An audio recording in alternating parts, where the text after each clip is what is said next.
अस्सलाम वालेकुम, मैं हूं डॉक्टर ताहिरा। प्रोग्राम आप देख रहे हैं सेहत सबके लिए। हर दफ़ा की तरह संडे वाले दिन हम बात करते हैं दिल के अमराज की, हाई ब्लड प्रेशर की, स्ट्रोक की, हार्ट अटैक की, और वो कौन कौन सी चीज़ें हैं जो हमने नहीं करनी ताकि हम इस दिल की बीमारी से बच सकें। हमने लास्ट टाइम भी बड़ी डिटेल में आपसे बात की थी कि कैसे आपने खुराक लेनी है, कैसे आपने टेस्ट कराने हैं, कैसे वर्जिश करते रहने चाहिए ताकि आपको खुदा न खास्ता अगर दिल की कोई भी अलामात आए तो आप उसको वक्त पे जो है डिटेक्ट कर सकें। लेकिन एक और चीज़ है जो बहुत ज़्यादा दिल को मुतासिर करती है, वो है मुस्तकिल स्ट्रेस में रहना, गुस्सा करना, हर वक्त परेशान रहना, जबकि आपका कोर्टिजोल और एड्रेनलिन खूब बढ़ जाता है और उससे भी आपकी आर्टरीज जो है वो सिकुड़ सी जाती हैं और हार्ट अटैक का अंदेशा ज़्यादा होता है। इसी पे इस्तकबाल करती हूँ, बहुत बहुत शुक्रिया जनरल साहब, डॉक्टर जनरल अजहर महमूद कियानी है, कार्डियोलॉजिस्ट है, अमराज दिल के माहिर हैं और आपकी कॉल्स भी लेते हैं, तो किसी को भी कोई ऐसा मसला हो तो अभी कॉल इन कर सकते हैं। Thank you so much doctor साहब।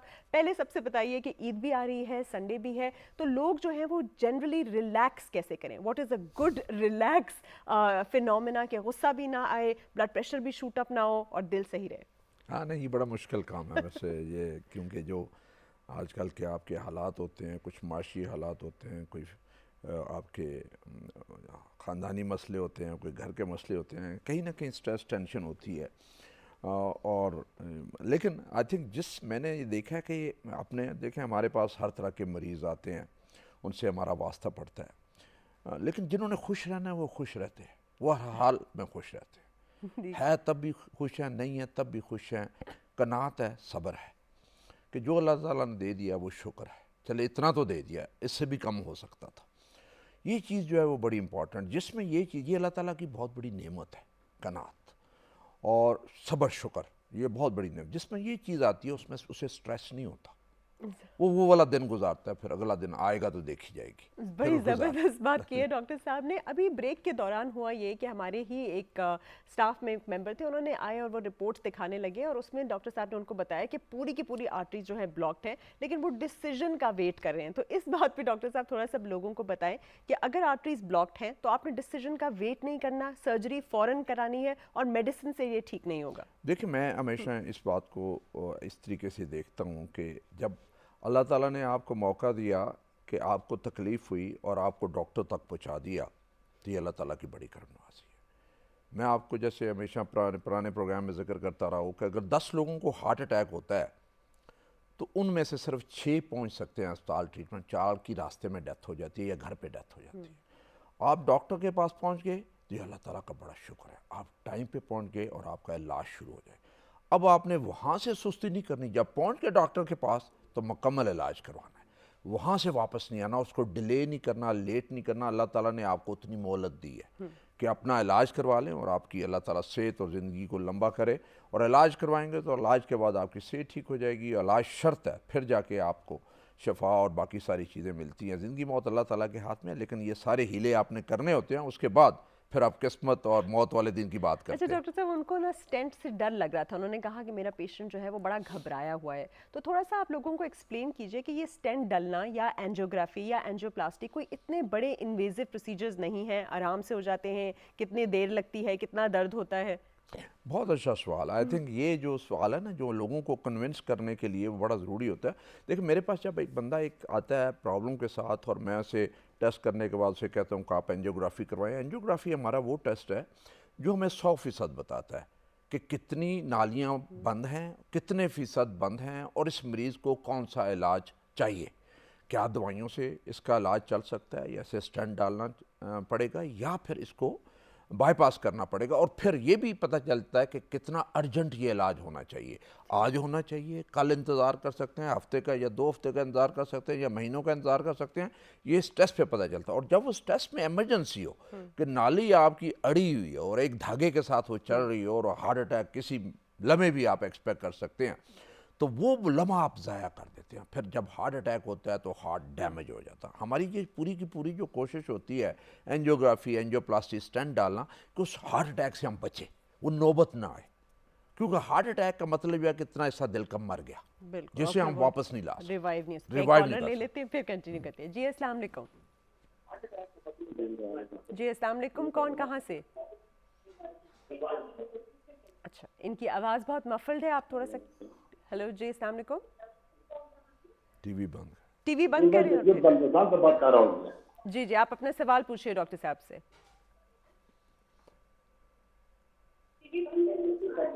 अच्छा, मेरा ख्याल है इनका टीवी ऑन है और ये बात नहीं सुन रहे, तो आप मजीद लोगों को बताइए कि जैसे आप ये बात कर रहे थे एंजियोप्लास्टी की और उसकी, तो थोड़ा सा ये बता दीजिए कि कितना अप्रॉक्सीमेटली उनको कितना टाइम लगेगा इस पूरे प्रोसीजर में, स्टेंट डालने में। Is it a day procedure, कितनी देर रहना है अंदर? देखिए, जब हम एंजियोग्राफी करते हैं तो उस पर तकरीबन आपके 10 से 15 मिनट लगते हैं। That's it, That's so it. They don't have to be और स्केयर्ड। अगर हमें एक स्टेंट डालना है तो अगले 10-15 मिनट, और अगले 10-15 यानी आधे घंटे में एंजियोग्राफी यानी टेस्ट और इलाज, टोटल आधे घंटे में आपकी ये दोनों चीज़ें हो जाती हैं। तो आप फिर एक दिन उधर रुकते हैं हॉस्पिटल में और अगले दिन सुबह हम आपको घर भेज देते हैं और आप फिट हो जाते हैं। बिल्कुल। 2 हफ्ते और आपने घर में रेस्ट करना, घर के अंदर चल फिर सकते हैं, वॉशरूम जा सकते हैं, नहा सकते हैं, नमाज पढ़ सकते हैं, लेकिन अभी काम काज नहीं शुरू करना। तो 2 हफ्ते रेस्ट के बाद जब डॉक्टर को बताते हैं कि आपकी तबीयत ठीक है, 2 हफ्ते के बाद आपको सिटिंग जॉब जो आराम से कर सकते हैं। 2 चलना, जो ड्राइविंग करनी और पूरा जो आपने काम का स्ट्रेस लेना, वो महीने के बाद होना चाहिए, यानी 4 वीक्स के बाद, उससे पहले नहीं होना चाहिए। 4 वीक्स होते हैं जो आपको चाहिए होता है हीलिंग के लिए। आपने स्टेंट डाला, आपने नाली को ज़ख्मी किया, वो इंजरी जो थोड़ी सी होती है और स्टेंट को एक्सेप्ट करने में, कबूल करने में जो नाली को टाइम लगता है, वो कम से कम 4 वीक्स लगते हैं, मिनिमम 4 वीक्स लगते हैं। वो आपको चाहिए होता है। और अगर उसमें आप स्ट्रेस में रहेंगे, यानी आपको चाहे जिस्मानी स्ट्रेस हो या ज़हनी स्ट्रेस हो, तो स्टेंट के अंदर क्लॉट बनने के चांसेस ज़्यादा हो जाते हैं, यानी खून जमना शुरू हो जाता है। मुकम्मल रेस्ट, जो दवाइयाँ लिखी जाए उसमें कोई नागा ना हो, सारी की सारी दवाइयाँ लें, रेस्ट करें। रेस्ट की हालत में आपकी हीलिंग जल्दी होती है। जहाँ आप फिजिकल एग्जर्ट करते हैं, जहाँ आप चलते फिरते हैं, काम काज शुरू कर देते हैं, आपकी हीलिंग लेट हो जाती है। और साथ ही साथ जब एग्जर्शन करते हैं तो आप में क्लॉट बनने के जो चांसेस है, खून गाढ़ा होने के, वो ज़्यादा हो जाते हैं। तो ये सारा रेस्ट, इसका मकसद ये होता है कि कंप्लीट एक आप सही सेहतमंद हो जाएं, तो फिर अपने काम काज शुरू करें। अच्छा, तो देखिए कितनी अच्छा पॉइंट है कि आपने उससे डरना नहीं है। पेनलेस सा छोटा सा प्रोसीजर है, उसके बाद adequate rest for the time period he prescribed, और उसके बाद आप एक्टिविटी को रिज्यूम कर सकते हैं। तो आपने घबराना बिल्कुल भी नहीं है एंड एंग्जाइटी लेनी। अब डॉक्टर साहब, एक और क्वेश्चन कि आजकल लोग ट्रैवल कर रहे हैं, बहुत लॉन्ग वेकेशंस हैं, तो जो लॉन्ग ट्रैवल से पहले, स्पेशली प्लेन्स में जब वो ट्रैवल करते हैं, तो ऐसे हार्ट पेशेंट्स के लिए प्लेन में ट्रैवल करते हुए डीवीटी या इन सब की वजह से, तो आप क्या प्रिकॉशंस एंड क्या उनको प्रिस्क्राइब करेंगे? जी, उसमें जो ज़रूरी है, इसी को हम लेते हैं एंजियोप्लास्टी को। जिसको हमने एंजियोप्लास्टी की हो, यानी जिसको हमने स्टेंट डाला हो, उसे 2 हफ्ते तक ट्रैवल नहीं करना। ठीक है। 2 हफ्ते के बाद मजबूरी हो तो ट्रैवल कर सकता है, वरना 4 वीक्स के बाद वो लंबी एयर ट्रैवल कर सकता है। और जब वो ट्रैवल करे, कोशिश ये करे कि बाहर के सफ़र के दौरान पेट को फुल ना रखे, यानी मीन खाना पेट भर के ना खाए। वो जो खाना आता है आपका फ़्लाइट के दौरान, वो कम खाए, उसका स्नैक्स ले ले और पानी का इस्तेमाल ज़्यादा करे। क्योंकि जब हवा में जाते हैं तो हवा में, आप जहाज़ में होते हैं तो वहाँ पे ऑक्सीजन कम होती है और आपका डिहाइड्रेशन होती है, आपका खून गाढ़ा होता है, हीमो कंसंट्रेशन होती है, और उसमें क्लॉट बनने के चांसेस ज़्यादा होते हैं। और वो जो डीवीटी का आपने जिक्र किया कि वो लोग जिनका वज़न ज़्यादा है, वो लोग जो कि फ़िज़िकल एक्टिविटी नहीं करते, वो लोग जिसमें क्लॉट बनने की टेंडेंसी ज़्यादा है, लंबी एयर ट्रैवल में जो घंटों का 7-8 घंटे का जो सफ़र है, उसमें टांगों में क्लॉट बनने के चांसेस बढ़ जाते हैं, जिसे हम डीवीटी कहते हैं। और अगर वो क्लॉट टांग में से ट्रैवल करके लंग्स में आ गया, लंग को बंद कर दिया, तो सडन मौत वाक़या हो सकती है और बड़ी डेंजरस और इमरजेंसी है वो वाली। तो इसलिए वो लोग जो है हमेशा चाहिए कि अपनी दवाई पतला, जो खून पतला करने वाली दवाइयाँ, वो जारी रखें। और उस फ्लाइट के दौरान जो है वो पानी का ज़्यादा इस्तेमाल करें, चाय के 1 कप से ऊपर आप चाय ना पिए। बिल्कुल ठीक है जी। अगले कॉलर की जानिब। जी, अस्सलाम वालेकुम। वालेकुम अस्सलाम जी। मैंने जनरल साहब से ये पूछना था जी कि किसी भी शख्स के सीने में राइट या लेफ्ट साइड पे दर्द हो, तो कैसे पता चलेगा कि ये उसे कार्डिक पेन है या ये तो मस्कुलर पेन है?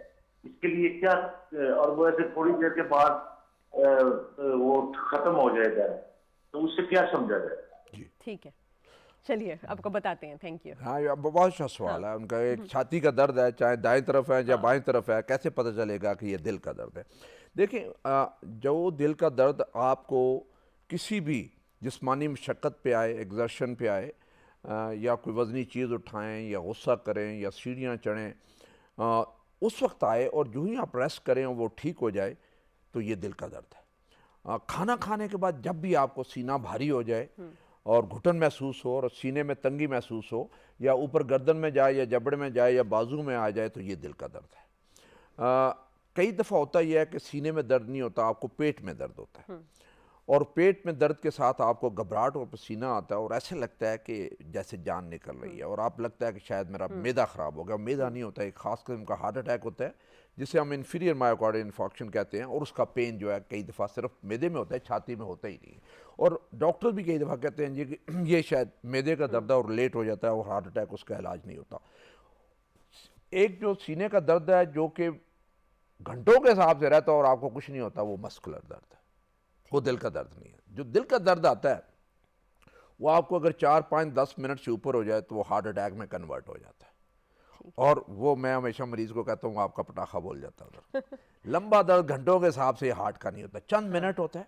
घबराहट होती है, आपको बताता है कि आपकी जान जा रही है, आपकी जान निकल रही है। ये बड़ा गलत किस्म का दर्द है और अजीब किस्म का दर्द है। वो आपको एक इम्पेंडिंग डेथ की फीलिंग देता है। अच्छा, हाँ, मरीज को ये बता देता है कि शायद मौत वाक़या होने वाली है। वैसे भी दिल के अमराज जो है उसमें जो और किस्म के सिम्टम्स हैं जैसे सांस का फूलना या स्वेलिंग हो जाना, उसका भी थोड़ा सा मेंशन कर दें कि और कौन कौन से सिम्टम्स ये हैं ताकि वो ज़रूरी नहीं है डिटेक्ट कि कर लें। हर हार्ट अटैक के मरीज को सीने में दर्द हो। हाँ, कुछ को सीने में दर्द नहीं होता, कुछ को कई दफ़ा इधर दर्द हो गया या जबड़े में दर्द हो गया, कुछ को पीछे कमर के ऊपर वाले हिस्से में दर्द हो गया, कुछ को सीने में दर्द नहीं हुआ, सिर्फ बाजुओं में दर्द हो गया एक्सर्शन पे, और कुछ को सिर्फ कमजोरी महसूस हुई, घबराहट महसूस हुई, सांस फूल गया, दिल की धड़कन तेज महसूस हुई या चक्कर आ गया। ये सिम्टम्स भी हों तो ये भी हार्ट की तरफ जाते हैं और इनको एवेलुएट करने की ज़रूरत होती है। और कई दफ़ा ये सिम्टम्स 1, 2, 3 मिनट रहते हैं और फिर गायब होते हैं, फिर दोबारा नहीं होते, लेकिन वो आपको एक वार्निंग ज़रूर दे जाते हैं और उसको अपने डॉक्टर साहब के पास जाके अपने टेस्ट ज़रूर करवा लेने चाहिए। और कई दफ़ा ये एक वार्निंग होती है, उस वार्निंग को अगर आपने लिफ्ट ना कराई तो नेक्स्ट टाइम आप हार्ट अटैक के साथ हॉस्पिटल में लैंड करेंगे। बिल्कुल। हमारे मजहब में भी अच्छा, चलें एक और कॉलर हैं जी। अस्सलाम वालेकुम। जी अस्सलाम वालेकुम। जी, कौन बोल रहे हैं, कहाँ से? मैडम मैं ऑन कुरैशी बात कर रहा हूँ मुल्तान से। जी बताइए ऑन साहब।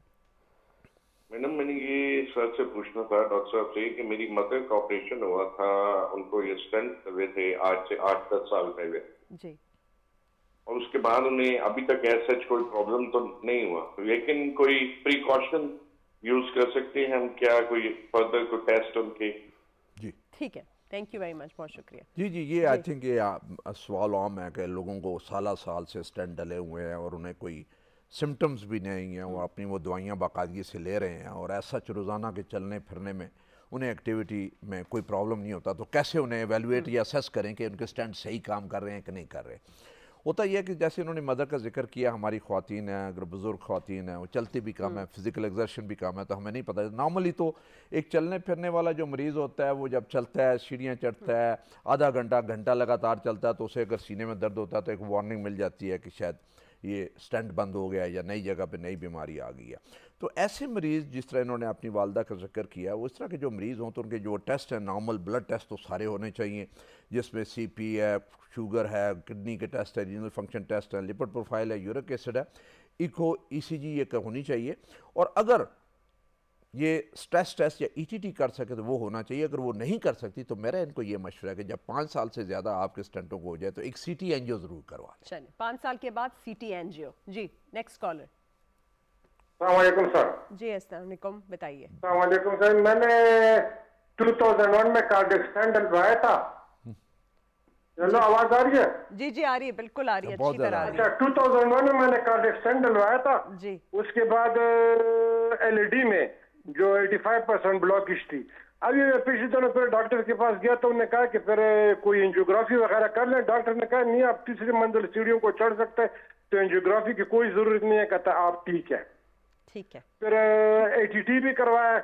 ATT में उनने देखा कि negative for angina and ischaemia भी है। और मैं अभी हर्ब्रेसर कर रहा हूँ 30 mg और जेलर लेपिटार और लोप्लेट कर रहा हूँ, लेकिन फिलहाल तो मेरी तबीयत बिल्कुल ठीक है। और डॉक्टर कहता है कि एंजियोग्राफी की कोई जरूरत नहीं है। मैं कहा 2001 से अब तक तो 22 तक तो तकरीबन कोई 22 साल हो गए हैं। कहते नहीं, जब आप सीढ़ियों पर चढ़ सकते, आपको थकावट नहीं हो सकती, तो फिर आपको किसी किस्म की एंजियोग्राफी वगैरह की जरूरत आपकी नहीं उम्र है। कितनी है?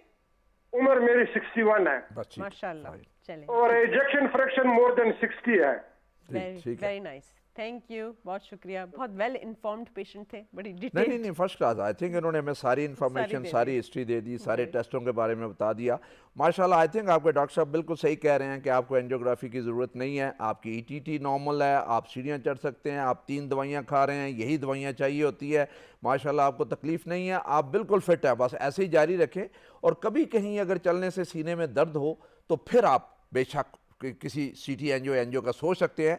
लेकिन अभी आजकल के जो आपने मुझे हिस्ट्री बताई और टेस्टों के मुताबिक आपको एंजियोग्राफी की ज़रूरत नहीं है, और यही 3 दवाइयाँ जारी रखें और अपनी जो वर्जिश है, चलना फिरना है, उसको जारी रखें। बिल्कुल।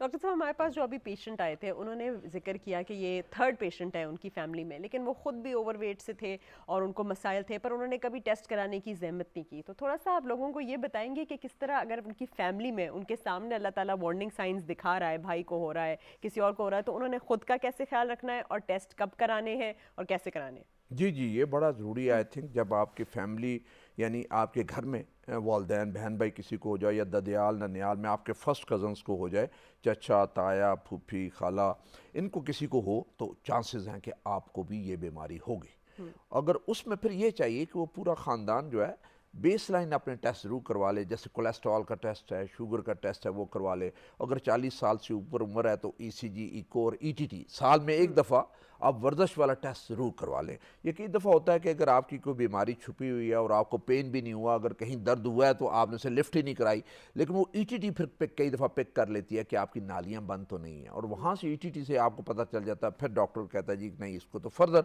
और टेस्ट करने की ज़रूरत है, देखेंगे कोई नालियाँ बंद नहीं है, तो वो फिर सीटी एंजियो या एंजियो करवाते हैं। तो ये बड़ा ज़रूरी है कि अगर मैं समझता हूँ कि मेरे घर में, मेरे बहन भाइयों में या मेरे ददियाल ननियाल में किसी को मेरी उम्र यानी 30-40 के बाद किसी को हार्ट का मसला हुआ है, ब्लड शुगर या ब्लड प्रेशर का मसला हुआ है, तो मुझे भी हो सकता है, 50% चांस है कि मुझे भी होगा। तो मैं अपने जो बेस लाइन टेस्ट है वो साल में एक दफ़ा ज़रूर करवा लिया करूँ, जिसमें शुगर, कोलेस्ट्रॉल, ये टेस्ट है, ईसीजी कंट्रोल भी करो। और ईटीटी जो है वो साल में एक दफ़ा ज़रूर करवानी चाहिए। बिल्कुल। नेक्स्ट कॉलर जी। हेलो जी, अस्सलाम वालेकुम। जी वालेकुम अस्सलाम।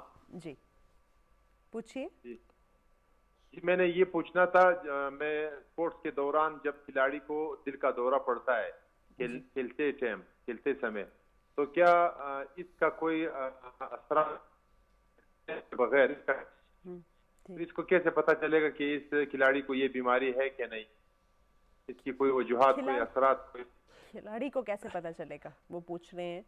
हाँ, नॉर्मली देखिए स्पोर्ट्स में ना एक स्पेशल एवेल्युएशन है। देखिए आपकी कोई भी स्पोर्ट्स है, आप कोच हैं, आप टीम के मैनेजर हैं, आपको चाहिए कि आपके जितने भी बच्चे हैं जो कि खिलाड़ी हैं और जो आके ट्रायल के लिए आते हैं या आपकी टीम में आते हैं, उनके बेस लाइन 3 टेस्ट हर खिलाड़ी का आप ज़रूर करवाया करें। एक ईसीजी उसकी ज़रूर करवाएं, एक छाती का एक्सरे ज़रूर करवाएं और एक इको ज़रूर करवाएं जो कि अल्ट्रासाउंड हार्ट का होता है। बाकी जो ब्लड के टेस्ट हैं, लिपिड प्रोफाइल, शुगर वगैरह, वो तो करवा ही ले, कोलेस्ट्रॉल का टेस्ट। लेकिन ये 3 टेस्ट जो है ना, ईसीजी, छाती का एक्सरे और इको टेस्ट जो अल्ट्रासाउंड हार्ट का है, ये इको मैं इसलिए कह रहा हूँ कि कई दफ़ा इन खिलाड़ियों को पैदाइशी तौर पर बीमारियाँ होती हैं जो पहले चेक नहीं हुई होती हैं, जो पहले डायग्नोज नहीं हुई होती हैं, और वो अपनी गेम शुरू कर देते हैं और दिल जो है उनका साथ देता रहता है। लेकिन जब वो जो एक्सट्रीम स्पोर्ट्स में आते हैं जहाँ पे ज़्यादा जिस्मानी मशक्क़त या ज़ोर लगता है, तो अचानक वो कोलैप्स हो जाते हैं, उनकी डेथ हो जाती है, और वो उनको बीमारी चल रही होती है, पैदाइश से चल रही होती है, और उनको भी नहीं पता होता कि उन्हें कोई बीमारी है। तो इसलिए आप जो भी मेरी सारी जो स्पोर्ट्स वाले जो बंदे हैं और जिनके मैनेजर्स हैं, कोचेज़ हैं, उनको ये एडवाइस है कि आपके पास जो भी बच्चा है उस बच्चे के ये 3 ईसीजी, छाती का एक्सरे और इको टेस्ट ज़रूर करवा लेने। हो सकता है उसे पैदाइशी दिल की बीमारी हो जो पहले डिटेक्ट नहीं हुई और अब पता चले, अगर किसी को ये बीमारी है तो उसको स्पोर्ट्स में फिर इजाज़त ना दें। बिल्कुल, आपने सही पॉइंट बोला। आपको पता है कुछ अर्सा पहले एक माइकल फेरर नाम के जो फुटबॉलर थे, उनको कंजेनिटल प्रॉब्लम थी और वो अचानक खेलते हुए जीत के फ़ौरन जो है वो फील्ड के ऊपर जो है वो उन्होंने अपना दम तोड़ दिया, and he was only 21 years old. तो डॉक्टर साहब, जब हम ये कंजेनिटल दिल की बीमारियों की बात करते हैं तो लोग कहते हैं टेराटोलॉजी ऑफ फैलर, जैसे दिल में सुराख है या बच्चा रोया नहीं या वो नीला है। थोड़ा सा आप ये कंजेनिटल डिफेक्ट्स और उनको कैसे डिटेक्ट करना है और किस वक्त पे ठीक कराना है, इस पे भी बात करिए। देखिए डॉक्टर साहब, इसमें एक जो बड़ी इंपॉर्टेंट चीज़ है कि बाहर जब देखें तो वेस्ट में देखें तो जब बच्चा पैदा होता है तो उसका इनिशियल पैदाइश पे ही उसका एग्जामिनेशन हो जाता है। उसको स्टेथोस्कोप लगा के देखा जाता है कि इसकी कोई मरमर तो नहीं है, उसको देखा जाता है कि उसके नीला तो नहीं पड़ गया, उसके हाथ नीले तो नहीं पड़ गए, ज़बान होंठ नीले तो नहीं पड़ गए। ये निशानी होती है कि किसी को पैदाइशी तौर पे दिल की बीमारी हो। और फिर अगर वहाँ पे शक पड़ता है, ये कोई मरमर सुनाई देती है, तो उसका उसी वक्त एको भी हो जाता है और पता चलता है कि इसके दिल में कोई सुराख तो नहीं है या दिल में एबनॉर्मेलिटी तो नहीं। हमारे यहाँ वो चीज़ नहीं है। तो इसलिए आई थिंक मेरी इस प्रोग्राम की वसातत से सारे वालदैन को ये मेरा मशवरा है, और वालदैन जो बनने वाले हैं उनको ये मशवरा है कि जब भी आपके यहाँ बच्चे की पैदाइश हो तो एक तो बच्चों वाले स्पेशलिस्ट से ज़रूर चेक करवाएं, वो देख ले कि पैदाइशी तौर पे कोई डिफेक्ट दिल के अलावा कोई और डिफेक्ट तो नहीं है। और अगर वो हो जाए तो कोशिश करके अपने बच्चे के एक, अगर आप अफोर्ड कर सकते हैं या किसी सरकारी अस्पताल में आपकी इंटाइटलमेंट है, तो आप उसका एको ज़रूर करवा लें। ये एको एक ऐसा टेस्ट है जो बता देता है कि बच्चे को कोई पैदाइशी तौर पे बीमारी है या नहीं। और ये जो आप एको टेस्ट करवाएंगे ये हमेशा उस डॉक्टर से करवाएं जो बच्चों का कार्डियोलॉजिस्ट है, जिसे हम पीडियाट्रिक कार्डियोलॉजिस्ट कहते हैं, क्योंकि अच्छे तरीके से वो एको कर सकता है वो बड़ा डॉक्टर उस बच्चे की उस तरीके से एको नहीं कर सकता। तो इसलिए हमेशा पीडियाट्रिक कार्डियोलॉजिस्ट से अब जो अफोर्ड कर सकते उन्हें चाहिए कि वो अपने बच्चे की पैदाइश पे ये एको जरूर करवा दें। बिल्कुल। नेक्स्ट कॉलर की जाने पड़ते हैं। जी अस्सलाम वालेकुम। मैं इमरान बात कर रहा हूँ इस्लामाबाद से। मैडम मेरा सवाल ये है कि एक्चुअली मेरी एज अभी 34 है और मेरा जो बेसिकली जो ट्राइग्लिसराइड लेवल्स हैं वो नॉर्मल से स्लाइटली हाई रहते हैं। मतलब बड़ी कोशिश की मैंने कुछ खानों के जरिए किसी तरीके से ये कम हो सके। इसी तरीके से मेरी मिसेस 33 एज है उनकी, और उनका जो कोलेस्ट्रॉल है वो हाई रिस्क के ऊपर रहता है। इसमें जस्ट आपसे, क्योंकि अभी हमारी एज आप ये 30s वाली है, तो इसमें अगर सर डॉक्टर साहब कुछ सजेस्ट कर सकें कि हम लोग ऐसी क्या खाने में अपनी रूटीन रखें, खाने की चीज़ें, और प्लस ये जो आजकल आपको पता है किस तरह के फास्ट फूड इस तरह की चीज़ें आएंगी, ये तो हम अवॉइड करते हैं, लेकिन क्या और चीज़ें करें, एक्सरसाइज वगैरह, जिसके जरिए आगे, क्योंकि आपको पता है कि ये इश्यूज शुरू हो जाते हैं 40s की एज में जी। तो ये अभी से हम जो चीज़ एहतियातें हम इख्तियार कर सकें जिसकी वजह से और TGL अपना बता दीजिए कितना है, ट्राइग्लिसराइड लेवल भी बता दीजिए। ट्राइग्लिसराइड लेवल मेरा जस्ट नॉर्मल रेंज में, अगर रिपोर्ट्स देखने में भी थोड़ा टाइम लग जाएगा, लेकिन वो स्लाइटली नॉर्मल से हाई है। ठीक है जी, थैंक यू वेरी मच। ये बड़ा अच्छा सवाल है। आई थिंक बहुत सारे मरीज़ों का ये सवाल होता है कि जो ये लिपिड प्रोफाइल है इसमें मुख्तलिफ़ किस्म की लिपिड्स हैं जिनकी लेवल जब ज़्यादा हो तो कौन सा लिपिड है जो ज़्यादा ख़तरनाक होता है। देखिए उसमें से टोटल हमें जो ज़्यादा ख़तरनाक लगता है वो LDL कोलेस्ट्रॉल है या टोटल कोलेस्ट्रॉल है, वो ज़्यादा ख़तरनाक है। फिर दूसरा जो है ट्राइग्लिसराइड उसके लेवल पे आता है, और ट्राइग्लिसराइड लेवल हमारा ये होता है कि 200 से ऊपर नहीं जाना चाहिए, और थोड़ा सा अगर ऊपर चला भी गया 300 चला गया तो उसको आप डाइट से, यानी ये ट्राइग्लिसराइड उस वक्त जाता है कि जब आप चिकनाई वाली चीज़ ज़्यादा खाते हैं, आप पराठा खाते हैं, आप तली चीज़ें खाते हैं, समोसे पकौड़े खाते हैं, कभी कभार खाने में कोई हर्ज नहीं है, लेकिन जब भी आप ट्राइग्लिसराइड लेवल अपना करवाएं तो हमेशा कोशिश करें कि आपने पिछले 2-3 दिन जो है वो चिकनाई वाली कोई चीज़ ना खाई हो। और दूसरा 12 से 14 घंटे का गैप होना चाहिए आपके रात वाले खाने में और सुबह जो ब्लड सैंपल दिए है उसमें, वो सही ट्राइग्लिसराइड का लेवल आता है। कई दफ़ा होता है कि आप थोड़े गैप के साथ जब ब्लड टेस्ट करवाते हैं तो आपका एरोनियसली गलत तरीके से ट्राइग्लिसराइड ऊपर लेवल आता है, जो कि लेवल होता नहीं है ऊपर वाला, वो नॉर्मल ही होता है, लेकिन वो आपके खाने की वजह से और गैप जो है वो कम होने की वजह से खाने में और सैंपल देने में उसकी वजह से ज़्यादा आ जाता है। तो हमेशा 12 से 14 घंटे के बाद का जो ट्राइग्लिसराइड का लेवल होता है वो सही लेवल होता है। और ये जो ट्राइग्लिसराइड है इसके लिए कोई ज़्यादा मेडिसिन आपको खाने की ज़रूरत नहीं होती है। अगर थोड़ा सा ज़्यादा भी है तो आधा घंटा रोज़ाना वॉक कर लें और चिकनाई वाली चीज़ें कम कर दें, और सब्ज़ी और फ्रूट पे ज़्यादा आप ध्यान देंगे तो आपका ट्राइग्लिसराइड लेवल जो है बगैर दवाई के वो नीचे आ जाएगा। चलें अपनी किचन के इंग्रेडिएंट्स को चेंज कर लें, कुकिंग स्टाइल को चेंज करें, and then you will be fine and start exercising. Next caller please. जी अगले कॉलर, मेरे ख्याल ड्रॉप हो गए। आप हैं लाइन पे? हाँ मैं लाइन पे बैठा हूँ। जी बताइए कौन सा, आप कहाँ से?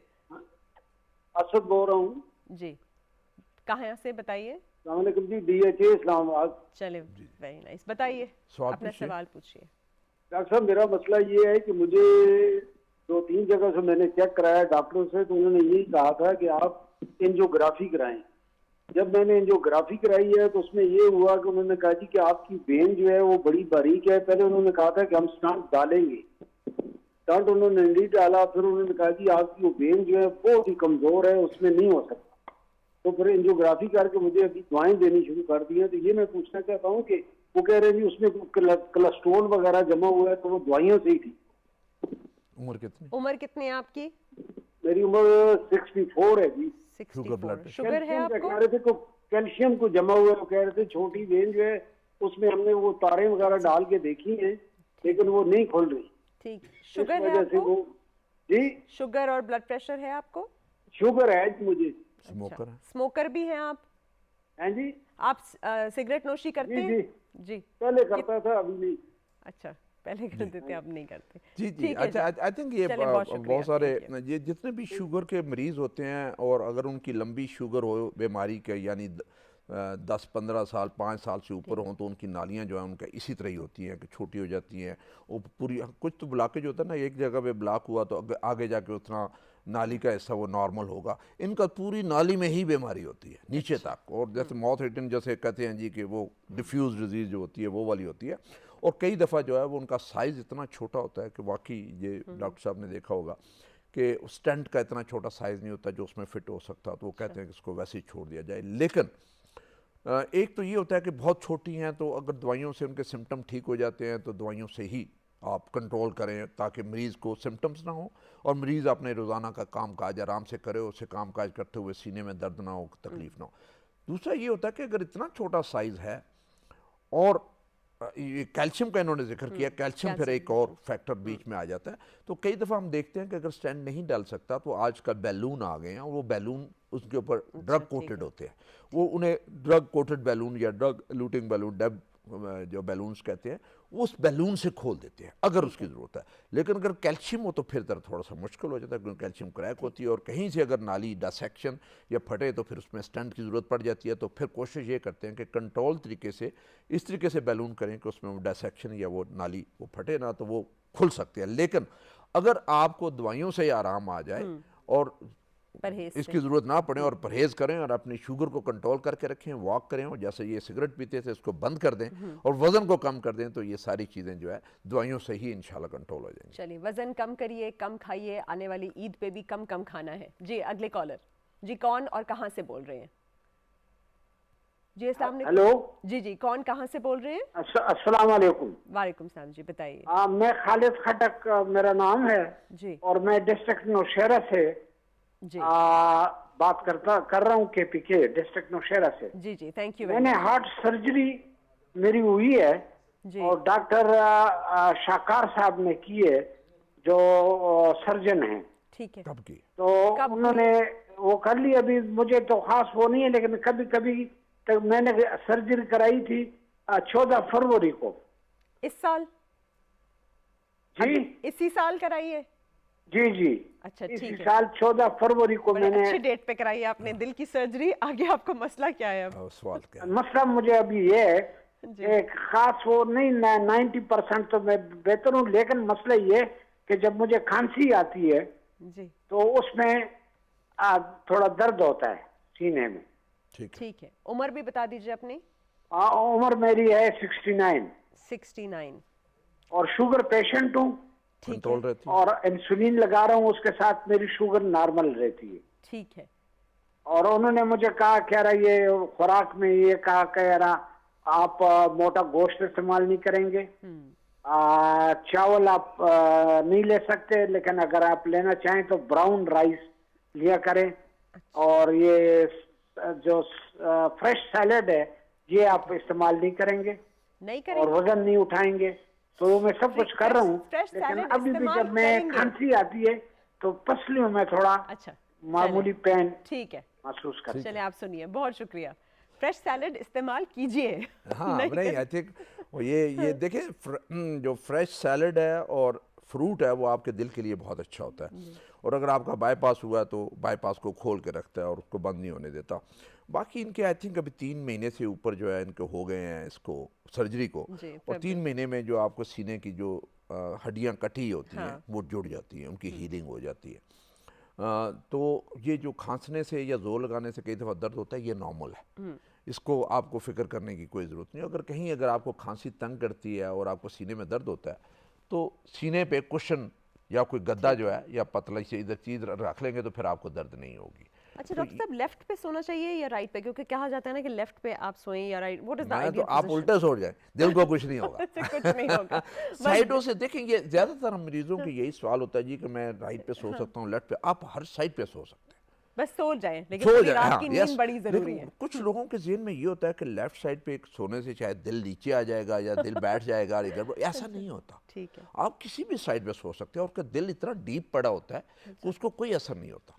और उसमें से जो है, लेकिन जब आपके जहन में चीज़ ये चली जाती है कि साइड लेने से दिल की तकलीफ होगी, फिर उसको निकालना बड़ा मुश्किल है। आप कहते रहते हैं मरीजों को कि आपको कुछ नहीं होगा, जिस मर्जी है साइड पे लेट जाए, लेकिन उनको कन्विंस करना बड़ा मुश्किल हो जाता है। बस दिल पे बोझ नहीं होना चाहिए, और वो किसी का दिल दुखाने से होता है तो दिल नहीं दुखाना चाहिए। डॉक्टर साहब, अब ईद भी आ रही है, तो जाते जाते आपने ईद का अच्छा सा मैसेज देना है कि कितना गोश्त खाएं, कैसे पकाएं, और वैसे कैसे खुश रहें और वर्जिश भी करें। ये आई थिंक वो कुर्बानी वाली ईद आ रही है, और कुर्बानी वाली ईद पे जो है वो सारे समझते हैं कि गोश्त जो है वो खाना वो एक, हाँ, ये तबरक है और ये खाना ज़रूरी है। लेकिन उस तबरक की मिकदार इतनी ज़्यादा हो जाती है कि वो आपके लिए बीमारी का सबब बन जाता है। तो उसमें से आप खाएं, लेकिन थोड़ा खाएं, और उसमें से गोश्त जब खाएं तो कोशिश ये करें कि गोश्त को साफ़ कर लें, उसके ऊपर चर्बी उतार लें, और थोड़ी मिकदार में एक दफ़ा खाएं, और उसमें कभी पेट भर के ना खाएं, भूख रख के खाएं, और बीच में वक्फा देके, यानी 1-2 दिन का वक्फा दिया, फिर वो जो कुर्बानी वाला गोश्त है उसको दोबारा पका लें और कर लें। तिक्के वगैरह अगर बना लें तो और ज़्यादा बेहतर बात है।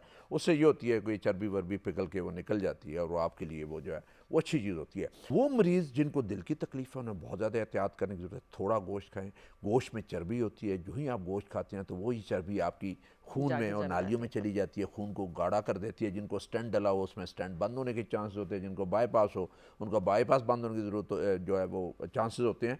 और जिनको थोड़ी दिल की बीमारी होती है, यानी नालियों में ब्लॉकेज तो है लेकिन थोड़ी ब्लॉकेज है, तो ये चर्बी जाती है तो एक सफूफ बन जाता है खून जो है, और उस नालियों में जाके जमना शुरू करता है, और आपको इस खुराक के दौरान हार्ट अटैक कर सकता है। अभी कुछ लोग ऐसे होते हैं जिनको 30-40% नाली बंद होती है, लेकिन इसके साथ हार्ट अटैक हो सकता है किस सूरत में। थैंक यू, बहुत बहुत शुक्रिया डॉक्टर साहब। अब हम इख्तिताम पे पहुंचते हैं। बहुत बहुत शुक्रिया। बस ऐसे ही सुनिए कि थोड़ा सा कम खाना है गोश्त, बारबेक्यू कीजिए और ज़्यादा बांटिए और कम खाइए। आप सबको आने वाली ईद मुबारक हो। इंशाल्लाह अगले हफ्ते फिर मुलाकात होगी। अल्लाह हाफिज़।